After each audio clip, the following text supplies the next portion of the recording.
gonna lie to you, this was supposed to be a 90-day challenge, kind of like Blogger Lattes, Very Unlimited, and I failed. So now I'm just changing the title and we're gonna work with it. Sorry, I'm sick right now. I've got my tea.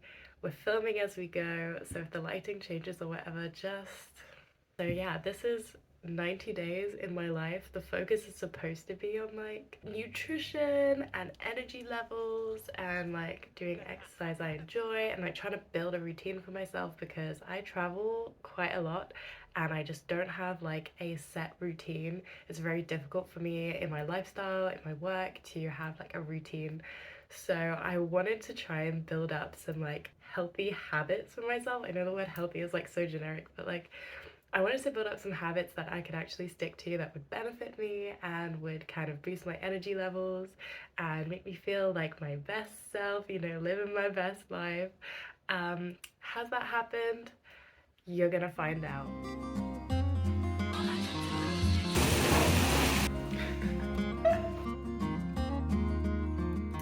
So as I mentioned, I travel a lot.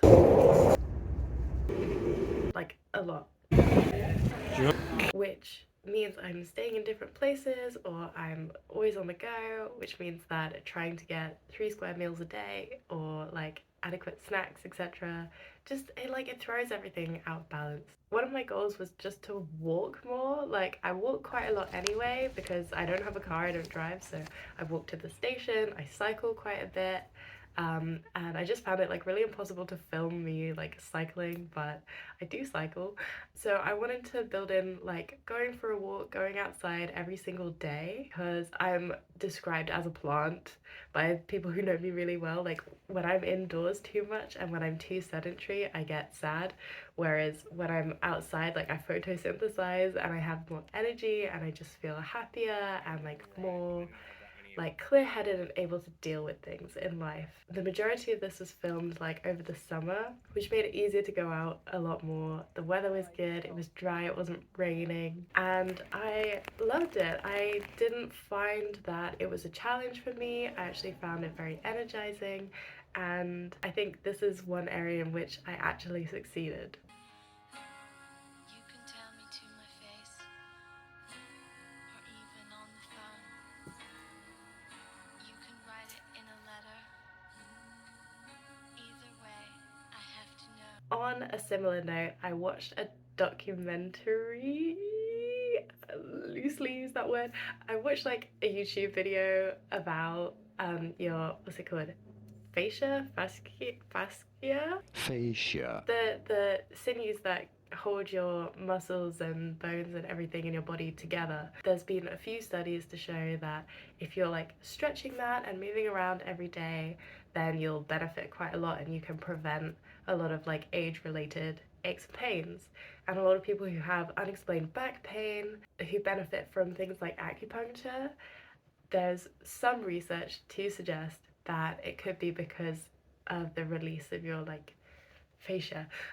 So one of my goals was to stretch out. I've started taking ballet classes, which I felt too awkward to film anything of, but I wanted to try and do a bit more like yoga and just general stretching to make you feel good every single day and hopefully help with everything else that I do in my daily life, whether that's like lifting things, dancing. I painted my room at one point, so like reaching up. Stretching is really, really good for the body. I don't need to show you the research. There's so many videos out there, there's so many academic journals, papers, etc. But like it is universally known, stretching is good for you. So I really wanted to stretch more.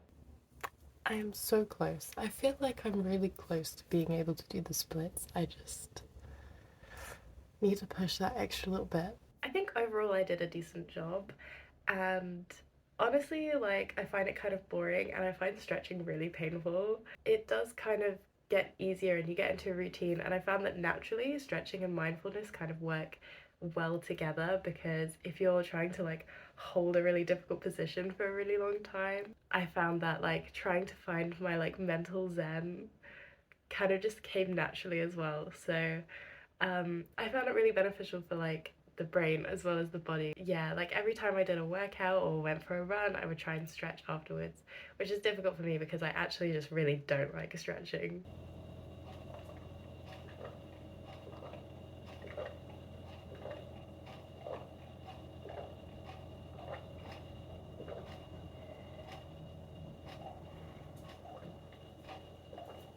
And I made myself like a calendar to put on the wall for tracking workouts and stretching.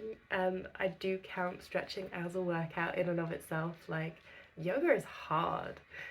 So I found having a calendar on the wall super helpful because I could wake up in the morning and be like, right, what am I going to do today? Tick it off at the end of the day.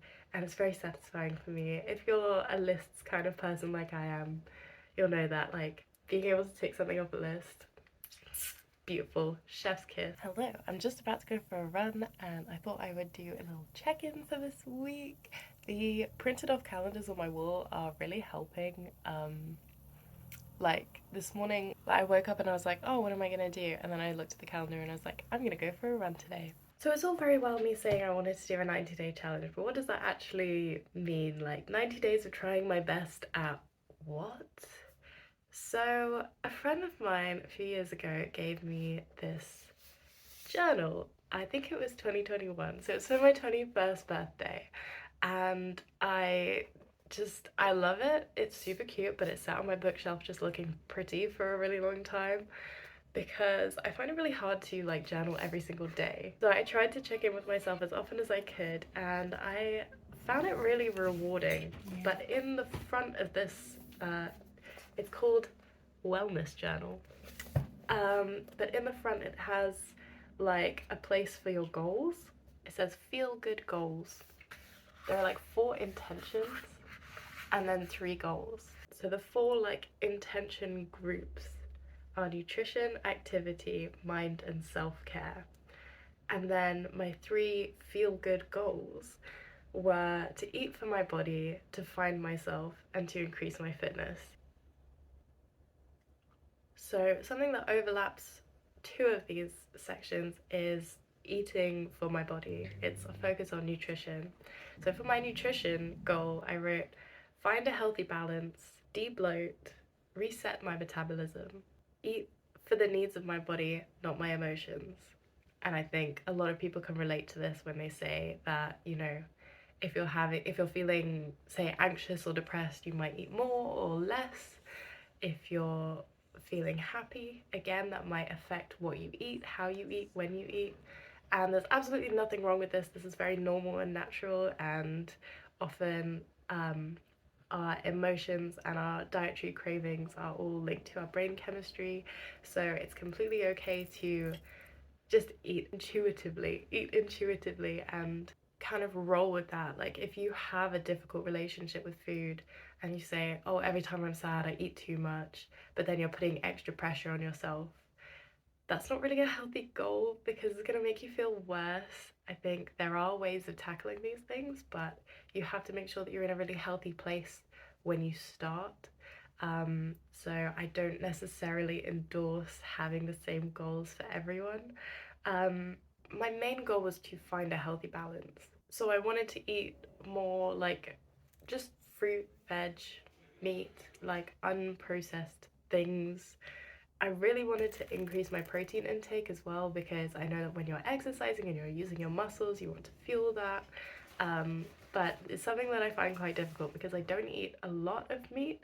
I do enjoy like fruit and nuts and things like that, but I'm also very much a cereal person, so I found that having like cereals and granolas, like different kinds of cereals and like yogurt, like plant-based proteins was easier for me than like having, I don't know, like a protein powder supplement or just like eating loads of meat, etc. So it's a very much holistic goal and I'm very happy with it. Like finding a healthy balance and eating intuitively does not mean like just get rid of everything that you love and only eat fruit and veg and like don't have any sugar. Like that's not really the point. The point is that like you're fueling your body for the activities that you're doing. Or some tea.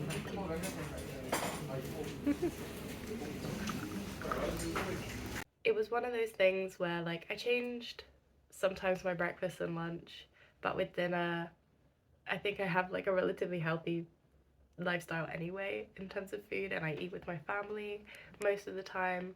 So, and I think food is a really sociable thing as well. So it's really important that like you don't cut yourself off from these social occasions, and they were like the most fun. Like a friend and I went to a lavender field and it was beautiful, although it rained, and we had lavender hot chocolate. Oh my god. Lavender hot chocolate. You think that lavender is a subtle flavor and you're not going to be able to taste it. It was beautiful. So it was more about like bringing a nutrition based awareness to my diet rather than restricting anything.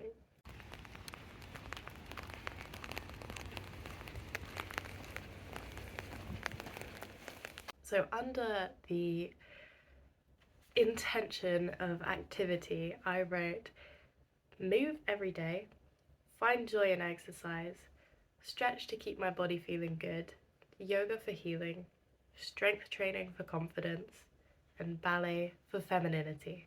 Because a lot of like 90s and noughties kids will tell you that when you grow up in that kind of time period, it's like, oh, feminine qualities are associated with weakness and masculine qualities were associated with strength. I didn't face any discrimination for being female, but there was always that kind of socio-cultural implication that like masculine values were like a sign of strength, and to me they were more desirable than feminine qualities. I wanted to embrace my femininity, get back in touch. I really enjoyed in my ballet classes feeling like really graceful and elegant and feminine and really embracing that.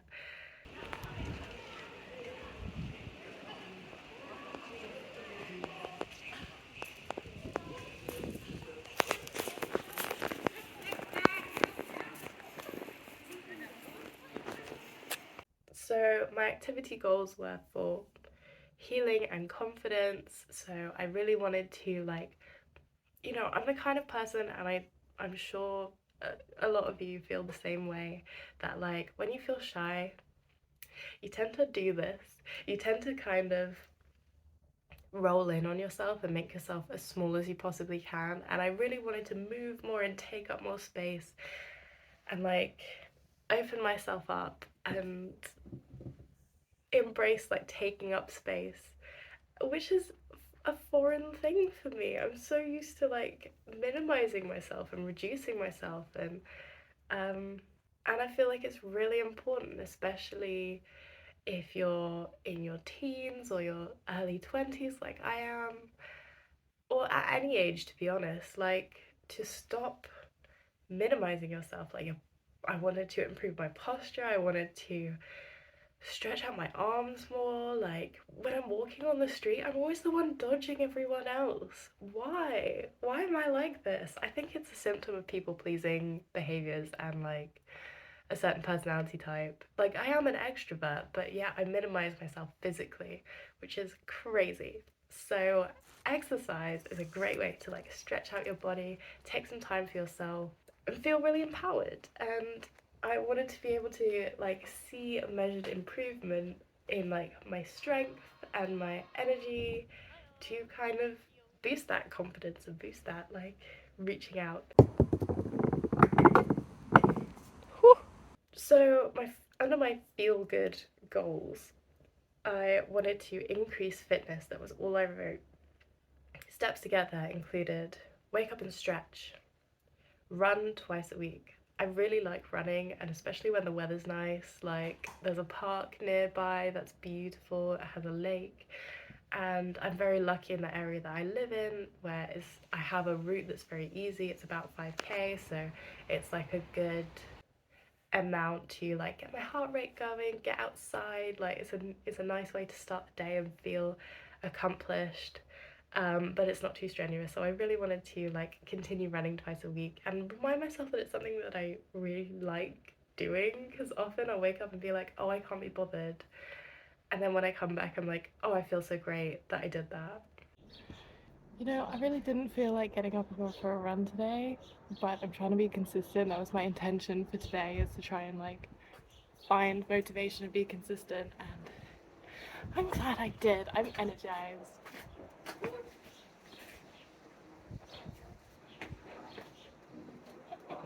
Oi! I wanted to sleep 8 hours. I am terrible at getting enough sleep. And I'm not going to blame anything but myself for this. It's not technology, it's not overworking, it's not social networking, it's literally just bedtime procrastination and then wanting to sleep in the morning. But I love the mornings, they're beautiful. And I think throughout this 90-day challenge, I actually did do a decent job of getting enough sleep and making sleep a priority. I find a lot of the time people don't make sleep a priority for themselves at all, and it's totally essential. It's absolutely essential for everything, for your mood regulation, for your metabolism. Nothing in your body works properly if you don't get the rest that you need. Rest is like inhaling, productivity is like exhaling. So it's really important to have the balance of the two.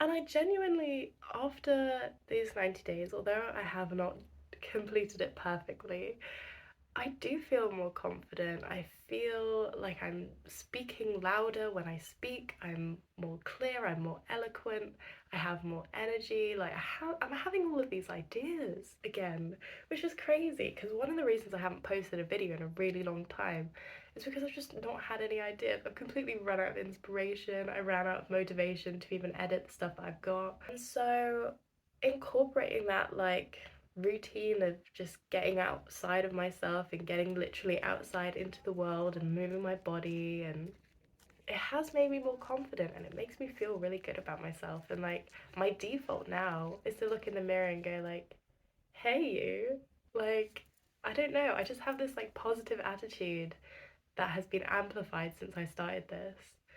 So I would recommend, like, this is the greatest benefit that you could get from something like this. Like, my 90-day challenge, this like transformation has not occurred, but 90 days of me just trying my best has been enough.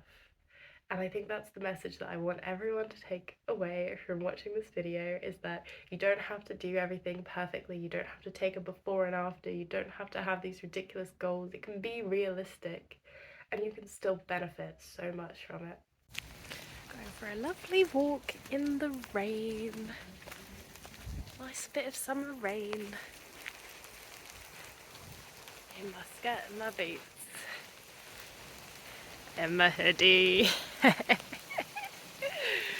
The third category of my goals was mind. So my like intention for my mind was to figure out my identity, explore my values and beliefs, learn and grow my skills, reduce brain fog, and build resilience. When I started this, one of the reasons I wanted to do it was because I felt like I wasn't in a good place. I wasn't happy with where I was at, but I felt completely lost. So much has changed in my life. I didn't know who I was anymore. I didn't know what I liked. I didn't know how I felt about things. I didn't really have strong opinions on anything. So my goal was to just find myself, which is a really difficult thing to do. So I broke it down into some steps. Steps to get there were: number one, learn a new skill. I tried learning HTML for a little while and I've got to like a basic level now, which I'm happy with. Number two, explore critical thinking. This involves reading books, listening to podcasts, talking to people about what's going on up in here. Because sometimes we have all of these thoughts and we keep them to ourselves, when actually they can make a really good conversation with someone if you just let it rip. I see everything else.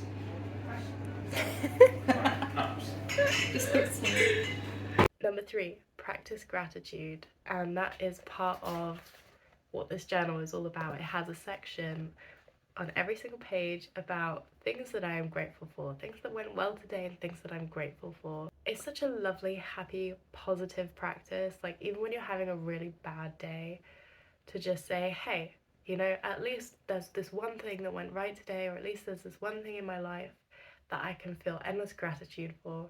And I found myself writing the same things most days. It would be like, I'm really grateful for the people in my life, I'm really grateful for the environment that I live in. I can't believe this is just in my garden. How beautiful. Number 4 was to reflect on my emotions. So again, that's the journaling, because it's very easy if you're someone who, like, I'm quite a perfectionist, and that means I want to be perfect in every way, including being happy all the time so I'm not a burden to other people. And I know that a lot of people feel very similarly to me, and so it can be difficult to like admit to yourself how you're feeling. So taking like literally a few minutes, like not even 5 minutes, just a few minutes every day to be like, actually, how have I been feeling today? Has been really nice. And it means that I can look back and go, okay, here's a pattern in my mood. What's affecting these things?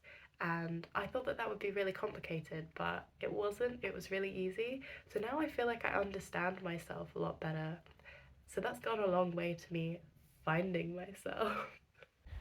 This is the last night of our little trip down to Cornwall, and I'm super sad about it. It's gorgeous. We've got a lovely golden hour sunset.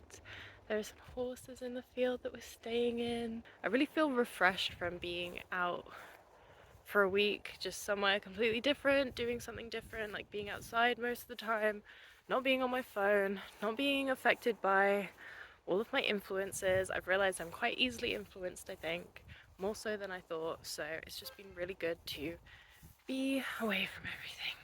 And my 5th step to finding myself was to maintain healthy relationships.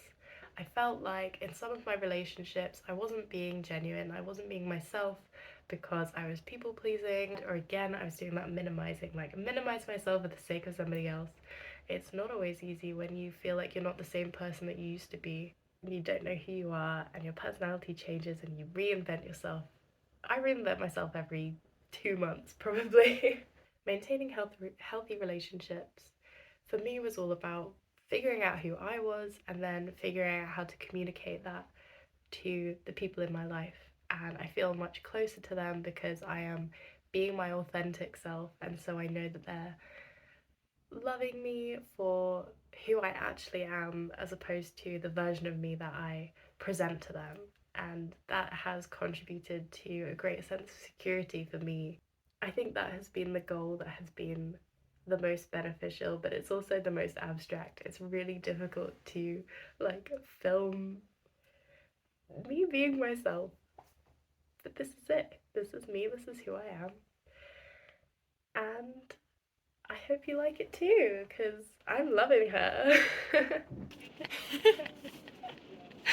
My 4th and final intention was all about the category of self-care. I wanted to shower regularly, explore my hobbies, develop a skincare routine, go outdoors every day, you're seeing a theme here, be patient with myself, and focus on sensory self-care. There's a lot of like really sensory things that you can do that are self-care that don't involve purchasing anything, they don't involve carving out like a huge chunk of your time to like wash yourself, you know? Okay, my skincare routine that I started when I was in uni was literally just like wash my face, put on some moisturizer.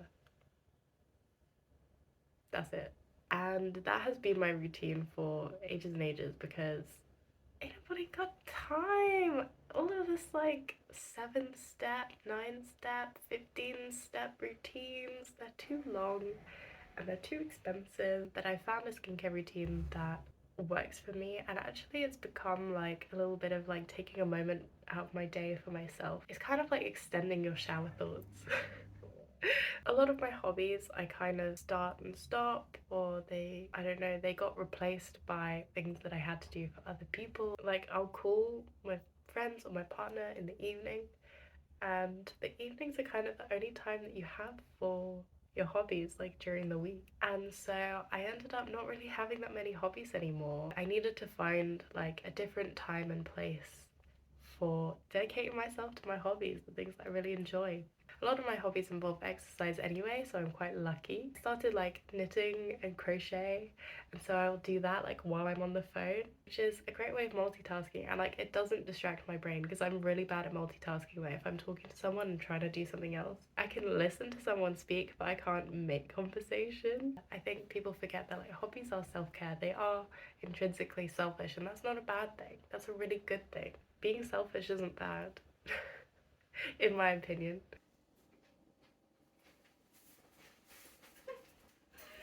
So even though I haven't really succeeded at a 90-day challenge, I'm still a winner because I feel happier than ever. I feel content, I feel confident, and I actually have built in some habits that I'm hoping I'm going to stick to for a long time. So I know I've been away for a while, but I'm probably going to rebrand and reinvent myself again because I have a spark of motivation. I have some creative ideas and I'm really like eager and raring to get back on my YouTube game. And a friend of mine gave me an adorable little YouTube pin, and it just reminded me that like this is something that I really love doing and I want to get better at it. So yeah, I'll catch you in the next one that hopefully won't be months down the line. Thanks for watching. Hope I've inspired you to create some healthy habits for yourself as well. If you want to try a 90-day challenge, my advice is don't. 90 days is a really long time. Just try 30 days. For real though, 90 days is a long time. It's like 3 months. I'm struggling. Thanks for watching. Love you all, and I'll see you in the next one. Bye.